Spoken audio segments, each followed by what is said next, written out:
እስቲ እዚህ ጋር ዞር ትሉልኛላችሁ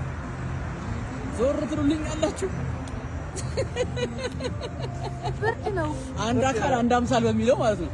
ታባቱ በጣም ቆንጆ ከኋላም በጣም ቆንጆ ድጋሙኝ እስቲ ፈጠን ብላችሁ ዙር እስቲ አንድ አምሳል አሁን